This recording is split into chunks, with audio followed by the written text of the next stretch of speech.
Hey guys, in this video I'm going to show you how to use the GoCharting replay. If you find this video helpful, please consider to like this video and subscribe to my channel.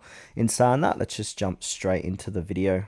Okay, the first thing what we need to do is head on over to GoCharting.com and sign into your account.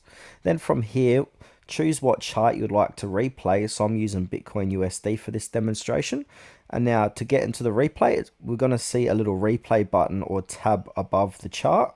So if we click on that replay button, it's got a little pop-up's going to appear like so. Now we can move that around by clicking on the 6 dots here to move that into a good spot on your chart. Then from here we've got an option, we've got the calendar and we've got replay, a play button, and then next to that we've got a slider. So we can set the slider to 0.1 seconds per bar or 10 seconds per bar. Now in order to use this, click on a time inside your chart and double click it, and then from here we can go ahead and press play, and then you can see this is going to replay from that spot where you've double clicked.